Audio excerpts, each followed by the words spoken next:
बिस्मिल्लाहिर्रहमानिर्रहीम अस्सलाम वालेकुम जी। मैं हूँ इकरा तारिक। तो आज हम बनाएंगे ऑरेंज जैम। जैसा कि सीज़न में बहुत ज़्यादा ऑरेंज इन है, यानी कि माल्टे का मौसम है।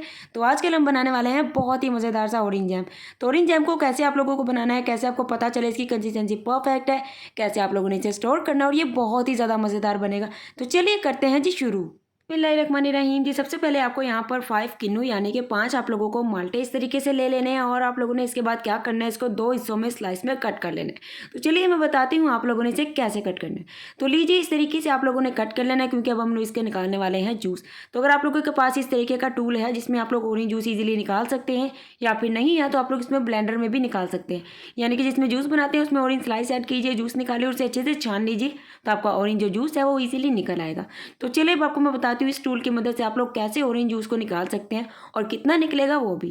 तो देखिए इस तरीके से ऑरेंज जूस निकालने वाला जो ये हमारा टूल है, आप लोगों ने इस तरीके से हाफ स्लाइस ऑरेंज का लेना और इस तरीके से इसके ऊपर आप लोगों ने इसे रख देना है, और उसके बाद आप लोगों ने इसे प्रेस करना है, थोड़ा सा होल्ड करना है। उसके बाद आप लोगों ने इसे सर्कल यानी कि राउंड इस तरीके से घुमाना है, तो ऑरेंज जूस आपका बहुत ही ईजिली निकल आएगा। और इस तरीके से आपको ऑरेंज जूस आपको छानने की भी जरूरत नहीं, क्योंकि इसके जो सीड्स होते हैं, जो बहुत ज़्यादा मोटा गूदा होता है, वो ईजिली इसकी जो ऊपर वाली छाननी बनी हुई है ना, इसके ऊपर ईजिली वो स्टोर हो जाता है। तो आप लोग इस तरीके से निकाल सकते हैं और ये वाले टूल को अपने घर में ला कर रख सकते हैं। तो दो मतलब कि आप लोगों को इस तरीके से गोल स्लाइस जो इसके वो रख लेने, इसका जो गूदा है चम्मच की मदद से साफ कर देना है। सिर्फ और सिर्फ दो रखने, उसके छोटे से बड़े छिलके आप लोगों ने उसकी जो कटिंग है वो आपको कर लेनी है। तो लीजिए यहाँ पर अब आप लोगों को एक बाउल लेना है। अब आपको मैं बताने वाली हूँ कि हमारे 5 किन्नू में से यानी कि 5 माल्टा में से कितना जूस निकला है। यहाँ पर आप लोग देख सकते हैं पूरा हमारा जो जूस है पूरा 2 कप निकला था इस तरीके से, और इसी का जैम बनाएंगे। और 2 कप के हिसाब से मैं बताऊंगी कितना पानी ऐड करना है, कितनी चीनी डालनी है, कितना आपको सब कुछ रखना है। तो देखिए पूरा 2 कप निकला है। कभी कभार ऑरेंज वगैरह बहुत ज़्यादा स्वीट नहीं है, जूसलेस वाले नहीं है, तो कभी कभार 1.5 कप भी निकल सकता है। तो आपके ऑरेंज पर मैटर करता है कितने अच्छे हैं।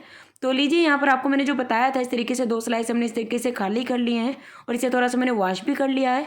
तो आप लोग देख सकते हैं इसको मैं बारीक बारीक स्लाइस में कट कर लेना है, जो कि हम आगे ऑरेंज जैम में यूज़ करेंगे। तो चलिए ये देखिए इस तरीके से इसको बारीक बारीक स्लाइस में आपको कट कर लेना है। तकरीबन 2 चम्मच हमें चाहिए, उससे ज़्यादा बिल्कुल भी नहीं। तो अब आप लोगों ने एक पैन लेना है, फ्लेम को भी आप लोगों को ऑन नहीं करना है। जो ऑरेंज जूस अपने सारा निकाला था वो इस पैन में आपको डाल देना है। तो देखिए इस तरीके से ऑरेंज जूस डाल देने के बाद आप लोगों को इसमें डालना है मीठा। तो मीठा आप लोगों को पूरा 1 कप इसमें शुगर यानी कि चीनी ऐड कर देनी है, पूरी 1 कप डालनी है, जिससे परफेक्ट मीठा मिलेगा। और 1 कप ही आप लोगों ने इसमें पानी इस्तेमाल करना है। तो आप लोगों ने इस तरीके से चीनी को पहले मिक्स कर देना है, और आप लोगों ने फ्लेम को मीडियम की तरफ रखना है चीनी को अच्छे से मिक्स होने के लिए। और किस पॉइंट पर आपको इसे हाई करना मैं आगे बताने वाली हूँ, लेकिन आप लोगों ने फ्लेम को बिल्कुल भी लो नहीं रखना है, क्योंकि हमें बनाना है जैम बहुत ही परफेक्ट कंसिस्टेंसी वाला। तो चलिए यहाँ पर आप लोग देख सकते हैं यहाँ पर जैम जो है बनना स्टार्ट हो गया है। किस पॉइंट पर ठीक होगा ये आप लोग देख सकते हैं। 4 चम्मच आपको इसमें लेमन जूस ऐड करना है, जो मैं रिकॉर्ड ना कर सकी लेकिन मैंने इसमें डाल दिया है। उसके बाद जो ऑरेंज के हमने स्लाइस कट किए थे वो इसमें डाल देने हैं, ताकि ये सॉफ्ट हो जाए जब तक कि जैम बन रहा है। तो फ्लेम को आप लोगों ने मीडियम रखना है, चम्मच को मुसलसल चलाते रहना है, चम्मच को रोकना नहीं है। तो लीजिए जैम यहाँ पर हमारा जो है वो रेडी हो चुका है। अब आपको इसे कैसे चेक करना है मैं आपको बताती हूँ। एक छोटी सी प्लेट लेनी है, उसे फ्रिज में रखना है अच्छे से ठंडा हो जाए। उसके बाद आप लोगों ने प्लेट में इस तरीके से थोड़ा सा जैम डालना है। तो देख सकते हैं प्लेट से जैम बहुत ज़्यादा जल्दी से रन नहीं कर रहा है, तो इसकी कंसिस्टेंसी बिल्कुल परफेक्ट है। तो देख सकते हैं यहाँ पर मैं चम्मच से भी दिखा रही हूँ, बिल्कुल मार्केट जैसी इसकी कंसिस्टेंसी आ चुकी है। फ्लेम को आपने ऑफ कर देना, उसे किसी बर्तन में निकाल लेना है।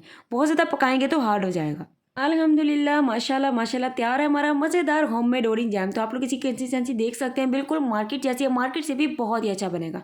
तो अब आप लोगों ने भी ऑरेंज जैम को जो से अपने घर पे बनाना है, मुझे इंस्टा पे इसकी स्टोरी शेयर करनी है, बहुत ही अच्छा बनेगा। और आप लोग मेरे चैनल पर नहीं है तो सब्सक्राइब कर दिया करो, कर दिया तो बहुत ज़्यादा शुक्रिया। लाइक करें, शेयर करें, कमेंट करें, और कमेंट में मुझे बताएं कि आप लोग मुझे किस सिटी किस इलाका से देख रहे हैं। तो देखते हैं जी कौन कौन है सेम। तो रखिएगा अपनी दुआ में ज़रूर से शामिल। अल्लाह हाफिज़, टेक केयर, बाय बाय।